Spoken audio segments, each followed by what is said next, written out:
అలాగే నా పేరు మైత్రి ఒకటి మై ఛానల్ కారణం మన ఛానల్ సబ్స్క్రైబ్ చేసుకోకపోతే ఇప్పుడు సబ్స్క్రైబ్ చేసుకోండి. పక్కన ఉన్న బెల్ ఐకాన్ క్లిక్ చేసి ఆల్లో పెట్టుకోండి. నా ఫర్దర్స్ మిస్ అవ్వకుండా చూడొచ్చు. చాలా మంది చూస్తున్నారు కానీ సబ్స్క్రైబ్ చేసుకోవట్లేదు. So please try to subscribe click the bell icon also. So Varanasi cinema ఎగ్జాక్ట్గా 1 year ఉంది. సో ఈ టైంకి ఈ సినిమా రిలీజ్ అయిపోయి మొత్తము ఇండియా మాత్రమే కాదు ప్రపంచం అంతా కూడా షేక్ అయ్యి షాక్ అయ్యి ఓడియమ్మ బంటి ఇన్నాళ్ళుగా ఇలాంటి ఒక సినిమా ఇండస్ట్రీనా మనం మిస్ అయ్యాము, ఇలాంటి సినిమాలు ఉన్న ఇండస్ట్రీనా ఇప్పటివరకు మనం కన్సిడర్ చేయలేదు. సో ఇక మీద మనం చూడాలి. ఎస్పెషల్లీ ఈ డైరెక్టర్ ఏవైతే సినిమాలు తీసాడో ఇంతకుముందు అవన్నీ చూడాలి. అండ్ ఇది కూడా ఖచ్చితంగా మనం చూసి తీరాల్సిన అవసరం ఉంది. అండ్ మళ్ళీ చూద్దాం, రిపీట్లు వేద్దామని చెప్పి వరల్డ్ ఆడియన్స్ అందరూ కూడా అనుకొని అవతార్ రికార్డ్స్ డేంజర్లో ఉంటాయని నేను అన్నాను. అది కొంచెం ఎక్కువ పెద్ద మాట అది, ఎందుకంటే అవతార్ చాలా ఎక్కువ కలెక్ట్ చేసింది అది. సో బట్ ఎనీహో ఈ సినిమా ఓవర్సీస్ నుంచి ఎస్పెషల్లీ చాలా గట్టిగా టార్గెట్ చేస్తున్న నెంబర్ ఈజీగా ఒక $500 million దాకా ఓవర్సీస్ నుంచి టార్గెట్ చేస్తుంది ఈ సినిమా. అంటే అవతార్ లాగా మరి $2.9 billion ఆ రేంజ్ కాదు, కానీ $500 million అయితే టార్గెట్ చేస్తుంది. దురంధర్ 2 ఇప్పుడు ఏదైతే మొమెంటం వెళ్తుందో దాన్ని బట్టి మనకు అర్థమవుతుంది. ఒక అవుట్ రైట్ సాలిడ్ సినిమా కనుక పడినట్టయితే ఆబ్వియస్లీ పీపుల్ మనకు ఒక ఈజీగా ఒక $60 million దాకా ఇస్తారు. అంటే దురంధర్ మొమెంటం ఎంత ఉంటే వారణాసి మొమెంటం ఇంకెక్కువ ఉంటుంది. సో ఒక $60 million దాకా ఇస్తారు ఇనీషియల్గా. అంటే ఈ తెలుగు మన లాంగ్వేజ్ ఏవైతే ఉన్నాయో వాటి బేసిస్ మీద. ఇంకా దురంధర్ 2కి తెలుగులో ఓవర్సీస్లో అంత రాలేదు, కానీ వారణాసి ఓవర్సీస్లో హిందీ గట్టిగా ఉంటుంది, అది మనకు ఐడియా ఉంది. సో ఇక్కడ ఇది ఇలా నడుస్తుంది. As of now it is fine and good, okay. కాకపోతే ఏంటంటే ఈ $60 million అనేది మనకి సరిపోదు బికాస్ ఆఫ్ ద బడ్జెట్. ఎందుకంటే చాలా చాలా పెద్ద బడ్జెట్ సినిమా ఇది. సో మనకు ఒక ఓవర్సీస్ నుంచి 500 crores వచ్చినప్పటికీ కూడా మనకు అది నాట్ ఎనఫ్ అన్న ఫీలింగే ఉంటుంది. సో ఖచ్చితంగా ఓవర్సీస్ నుంచి వారణాసి సినిమాకి ఈజీగా చాలా ఎక్కువే రావాల్సి ఉంటుంది. అంటే ఇన్ఫ్యాక్ట్ గ్లోబల్ స్కేల్లో వర్కౌట్ అయితే దాని peak target $500 million, but minimum అయితే $100 million. సో మినిమం $100 million కింద ఒక 950 crores, ఒక 1000 crores దాకా ఎక్స్పెక్టేషన్స్ అయితే ఉన్నాయి ఓవర్సీస్ నుంచి, రైట్.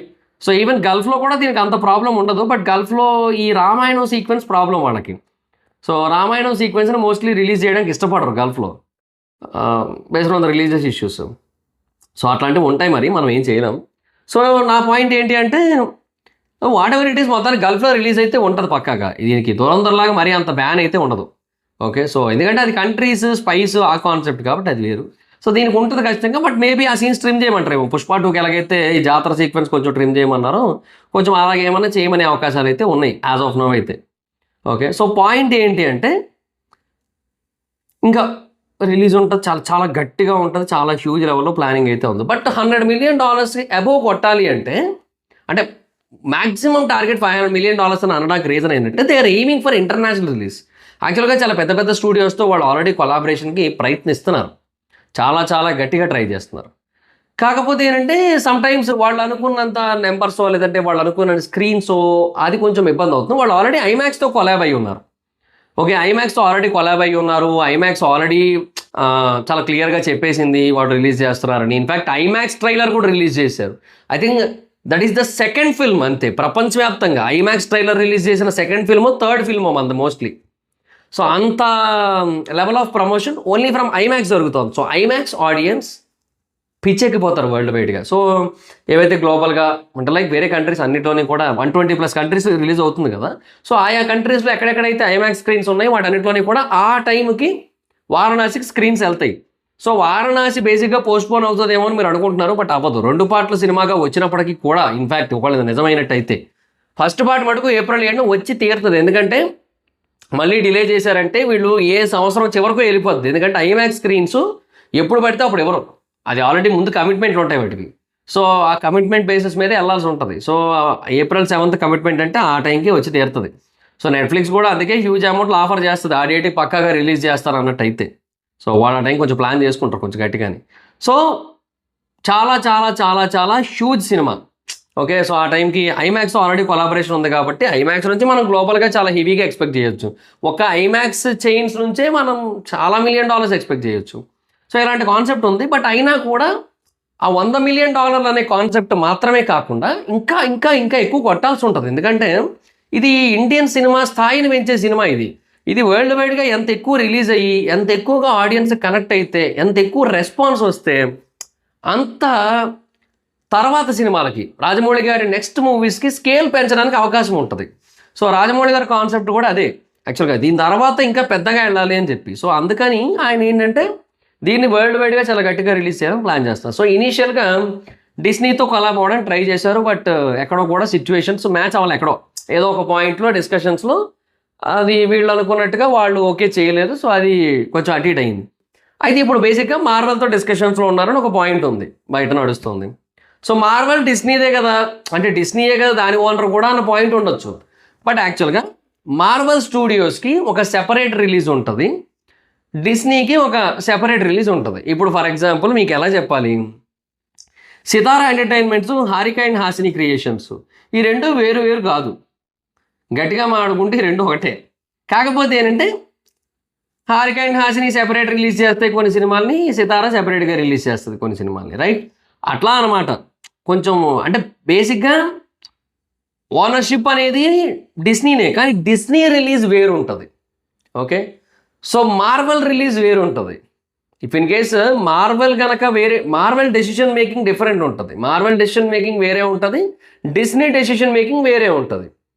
ఓకే, సో ఇప్పుడు మార్వెల్లో ఏవైతే సినిమాలు వస్తున్నాయో అవి out right different kind of release ఉంటుంది, డిస్నీ సినిమాలకి డిఫరెంట్ కైండ్ ఆఫ్ రిలీజ్ ఉంటుంది. సో డిస్నీని బేసిక్గా ఎందుకు అడిగారు ఫస్ట్, ఈ డిస్నీ ల్యాండ్, డిస్నీ వరల్డ్స్ ఇవన్నీ ఉన్నాయి కాబట్టి. సో వాటి త్రూ కొంచెం హెవీ మార్కెటింగ్ జరగచ్చు. అండ్ వారణాసి బేసిక్గా it's a kind of all genres people, I mean it's a kind of all ages people, అన్ని వయసుల వాళ్ళకి, అన్ని వర్గాల వాళ్ళకి చెందిన సినిమా అనమాట వారణాసి. సో అలాంటి ఒక సినిమా కాబట్టి ఫస్ట్ డిస్నీ అనుకున్నారు. బట్ ఇంకా ఎప్పుడైతే డిస్నీతో కొంచెం ఫ్యాక్టర్స్ కొంచెం మ్యాచ్ అవ్వలేదో, సెట్ అవ్వలేదో, so they went to Marvel. So Marvel side నుంచి రిలీజ్ కోసం వెళ్ళారు ప్రస్తుతానికి. అది కూడా ఇంకా ఓకే అవ్వలేదు, చెప్పలేము మనం, అది డిపెండ్స్. మార్వెల్ స్టూడియోస్ కనుక ఒక రిలీజ్ కనుక ప్లాన్ చేస్తే మనకి ఈ హాలీవుడ్లో కొన్ని ఎక్కువ స్క్రీన్స్ దొరుకుతాయి, చాలా ఎక్కువ స్క్రీన్స్ దొరుకుతాయి. అండ్ ఈ కాలిఫోర్నియా అసోసియేషన్స్ కొన్ని ఉంటాయి, వాటితో కొలాబ్ అవ్వడం, సో వాటిని బట్టి అట్లా అనమాట. సో కొంచెం గట్టిగానే ప్లాన్ చేయొచ్చు ఎటు చూసుకున్నా కూడా. ఓకే, సో ఇది చాలా బెస్ట్ ఆప్షన్ యాక్చువల్గా. So but in case okay అయితే, బట్ ప్రస్తుతానికి అయితే ఓకే అవ్వలేదు, ప్రస్తుతానికి డిస్నీ అయితే అవ్వలేదు, బట్ మార్వెల్ ఇంకా డిస్కషన్స్లో ఉంది. సో మేబీ ఇంకా తర్వాత, దీని తర్వాత నెక్స్ట్ బెస్ట్ ఆప్షన్ అంటే వార్నర్ బ్రదర్స్, మోస్ట్లీ అక్కడికే వెళ్తారు ఇంకా. సో నెట్ఫ్లిక్స్ కూడా యాక్చువల్గా ఇప్పుడు థియేట్రికల్ రిలీజ్ కాన్సెప్ట్లోకి వస్తుంది. ఏమో ఒకవేళ నెట్ఫ్లిక్స్ రిలీజ్ చేస్తే అది వేరు ఉంటుంది, డిఫరెంట్ లెవెల్ ఉంటుంది. వాడు ఫస్ట్ వారణాసితోనే దిగాలట వరల్డ్ వైడ్గా. సో అది డిఫరెంట్ లెవెల్ ఉంటుంది అప్పుడు. బట్ చెప్పలేం లేదు, నెట్ఫ్లిక్స్ సూట్ కాకపోవచ్చు మనకి. బట్ ఓటీటీ నెట్ఫ్లిక్సే ఉండాలి, ఓటీటీ పక్కా నెట్ఫ్లిక్స్ ఉండాలి. సో అదే కాన్సెప్ట్లో ఉన్నారు అందరూ కూడా. సో అంటే వరల్డ్ వైడ్ గ్లోబల్ ఆడియన్స్కి రీచ్ అవ్వాలి అన్న సెన్స్లో ఉన్నారు వాళ్ళు. సో గ్లోబల్ ఆడియన్స్కి ఒక్కసారి దీని గురించి తెలిస్తే వాళ్ళు చూడడానికి ఇమీడియట్ యాక్సెస్ ఉంటుంది. ప్రైమ్ కూడా ఉంటుంది, బట్ ప్రైమ్ ఏంటంటే కొన్నిసార్లు not available in your country అని పెట్టేస్తుంటాడు. అదొక తలకే నొప్పి పెడుతుంది. తీస్తే పూర్తి తీసేయి, అంతేగాని ఒక కంట్రీ పెట్టి ఒక కంట్రీకి నాట్ అలౌడ్ అని చెప్పి పెట్టి ఎందుకు అవన్నీ, అది కొంచెం నచ్చదు. బట్ ఇంక మనం ఏం చేయలేం మరి. సో ఇలాగా వారణాసి అయితే మాత్రం చాలా గ్లోబల్ లెవెల్లో ప్లానింగ్ అయితే జరుగుతోంది. అండ్ వారణాసి సెట్స్ ఏవైతే ఉన్నాయో అవన్నీ కూడా చూస్తుంటే చాలా రియలిస్టిక్గా ప్లాన్ చేశారు. అండ్ చాలా హెవీగానే సెట్స్ వేసి షూటింగ్ అయితే జరుగుతోంది. సో ఈవెన్ ఇప్పుడు ధురంధర్ 2 అయినా సరే, ఇప్పుడు థాయిలాండ్లో ఒక 6 ఎకరాల్లో ఇలియారీ సెట్ వేసారు మొత్తం. అందువల్ల ఏంటంటే అది బాగా అథెంటిక్ ఫీల్ అయితే కలిగింది, చాలా న్యాచురల్గా అనిపించింది. మొత్తం 6 ఎకరాల్లో మరి సెట్ అంటే పెద్దదే కదా, చిన్న సెట్ ఏంటదేమని. సో బట్ బాహుబలి సెట్ల కంటే తక్కువేనండి. బట్ ఇంకా వేస్తారు రాజమౌళి గారు అంటే ఇంకా మరి ఆబ్వియస్లీ సెట్ వర్క్ గట్టిగా ఉంటుంది. అండ్ దానికి తగ్గట్టుగా రియలిస్టిక్ ఫీల్ తేవడం కూడా ఇంపార్టెంట్ కదా. సో డీటెయిలింగ్ ఎక్కువ ఉంటుంది అప్పుడు సెట్స్ కనుక వేసినట్టయితే. సో అది అలా నడుస్తుంది మొత్తం అంతా కూడా. So fine and good, so everything is fantastic. So అంతా కూడా బాగానే ఉంటుంది మొత్తం, నైస్ అండ్ ఫైన్.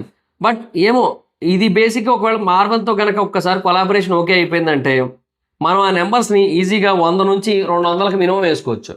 అప్పటికి ఎలాగా రూపాయి వాల్యూ 100 అయిపోద్దులేండి నెక్స్ట్ ఇయర్కి. సో ఈజీగా అప్పుడు $200 మిలియన్ అంటే ఒక 2000 కోట్లు ఓవర్సీస్ నుంచి ఎక్స్పెక్ట్ చేయొచ్చు. ఇప్పుడు అదే చెప్తున్నాను కదా, ఇప్పుడు already it is a $50-60 million cinema ఓవర్సీస్లో, it is very clearly evident. So ఇంకా ఫర్దర్గా ఇంకా ఎక్కువకి వెళ్తుంది వన్స్ ఓవర్సీస్ ఆడియన్స్ కనుక కొంచెం కనెక్ట్ అయితే, బేవసంగా కనెక్ట్ అయితే $200 మిలియన్ కొడుతుంది. మన ఇండియాలో అలాగే కొడుతుంది, ఇండియాలో పక్కాగా 2000 కోట్లు కొడుతుంది ఈ సినిమా. ఎందుకంటే ఇది హిందీలో 1000 కోట్లు నెట్ ఈజీగా కొట్టే సినిమా వారణాసి, తెలుగులో ఇది 450 నుంచి 500 కోట్లు నెట్ కొడుతుంది. ఎందుకంటే టికెట్ రేట్లు ఎక్కువ ఉంటాయి. వారణాసికి ఫిక్స్ అయిపోండి. 500 కోట్లు నెట్ కొట్టినా ఆశ్చర్యపోనక్కర్లేదు తెలుగు నుంచి. తర్వాత తమిళ నుంచి ఇది ఖచ్చితంగా 150-200 కోట్లు నెట్ కొట్టచ్చు. కర్ణాటక నుంచి ఈజీగా ఒక 150-200 కోట్లు నెట్ కొట్టచ్చు.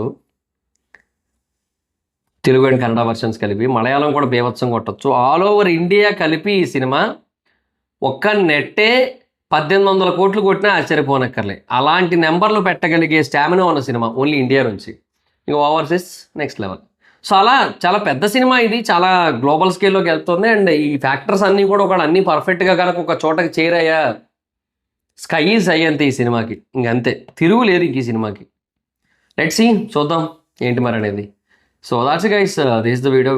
మీ అభిప్రాయం ఏంటి? మార్వెల్తో కొలాబరేషన్ కనుక ఫైనల్ అయినట్టయితే ఈ సినిమా ఓవర్సీస్లో ఎంతవరకు కలెక్ట్ చేయొచ్చు అనుకుంటున్నారు? $1 million నెంబర్ పెట్టండి కింద కామెంట్ సెక్షన్లో. So that's guys, this the video. మీకు నచ్చితే లైక్ చేసి వీడియోని షేర్ చేయడం కూడా మన ఛానల్ సబ్స్క్రైబ్ చేసుకోకపోతే ఇప్పుడు సబ్స్క్రైబ్ చేసుకోండి. పక్కన ఉన్న బెల్ ఐకాన్ క్లిక్ చేసి ఆల్లో పెట్టుకోండి. నా ఫర్దర్స్ మిస్ అవ్వకుండా చూడొచ్చు.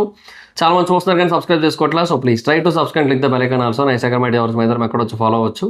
Thank you so much guys. Bye. Meet next video. Bye.